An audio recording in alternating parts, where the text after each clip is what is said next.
మిత్రులారా అందరికీ నమస్తే. మనం ఏఐటీసీ ఖమ్మం జిల్లా అధ్యక్షులు గాతి లక్ష్మణ్ గారితో చెప్పండి, భవన నిర్మాణ కార్మికులకు సంబంధించి ఏం జరుగుతుంది?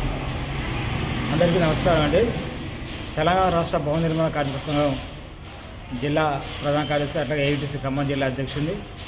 తెలంగాణ రాష్ట్ర భవన నిర్మాణ సంఘం దాదాపు 1996లో మన భవన నిర్మాణ సంక్షేమ బోర్డు పార్లమెంట్లో బిల్ పాస్ అయింది. ఆ రోజు నుంచి ఇప్పటి వరకు కూడా కంటిన్యూషన్గా నడుస్తుంది. ఈ సంక్షేమ బోర్డులో ఈ మధ్యకాలంలో ప్రైవేటు సిఎస్సి అనే ప్రైవేటు సంస్థకు హెల్త్ ఇన్సూరెన్స్ సంబంధించింది అప్పచెప్పారు. అట్లాగే సంక్షేమ బోర్డు అనేది ప్రైవేటు వాళ్ళకు అప్పచెప్పారు, దాన్ని వెనక్కి తీసుకోవాలని.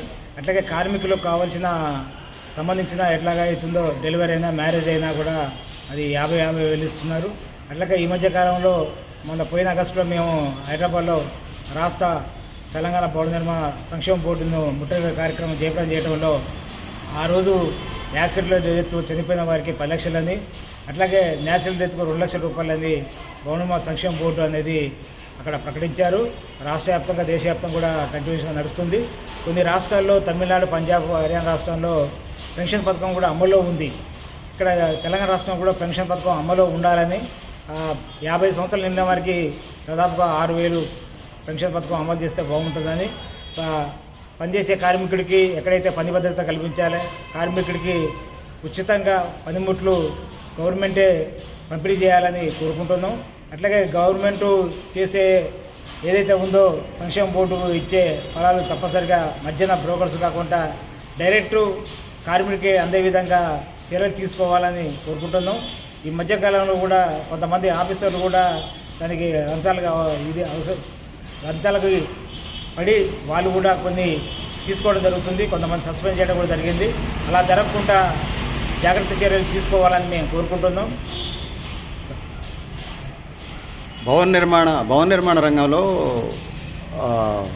సుతారి టాపీ మేస్త్రికి ఎంత, టాపీ పనిచేసే వాళ్ళకి కూలీలకు సంబంధించి వచ్చినప్పుడు మహిళలకి ఎంత, పురుషులకి మగవాళ్ళకి ఎంత ఇస్తున్నారు అవి వివరించండి. సుతారి మేస్త్రికి ఈ మధ్యకాలంలో మేము రౌండ్ టేబుల్ సమావేశంలో పాల్గొన్నాం. మేస్త్రీలు యూనియన్కు సంబంధించిన వాళ్ళు అట్లాగే ఇండిపెండెన్స్లో కలిసి మాట్లాడితే అది కుదరదని డీసీఎల్ కలెక్టర్ గారు మా సమక్షంలో మాట్లాడుకుంటే బాగుంటుందనే ఉద్దేశంతో వాళ్ళ సమక్షంలో డీసీఎల్ సమక్షంలో మీ అన్ని ప్రజా సంఘాలు 7 సంఘాలు కలిపి, ఇండిపెండెంట్ సంఘాలు కలిపి మేము అక్కడ మాట్లాడటం జరిగింది రౌండ్ టేబుల్ సమావేశాలు. వాళ్ళు ఏంటంటే రేట్లు దాదాపుగా ఇప్పుడు ప్రజలకు అనుగుణంగా రేట్లు విషయం మాట్లాడుకుంటే బాగుంటుందని డీసీ గారు, జాయింట్ కలెక్టర్ గారు చెప్పడం జరిగింది. మేము కూడా సానుకూలంగా స్పందించాము. అట్లాగే ప్రజలకు ఇబ్బంది కలగద్దు, అట్లా కార్మికులకు సుతారి కూలీ మేస్త్రీలకు కూడా ఇబ్బంది కలగద్దు అనే ఉద్దేశంతో మేము మాట్లాడాం.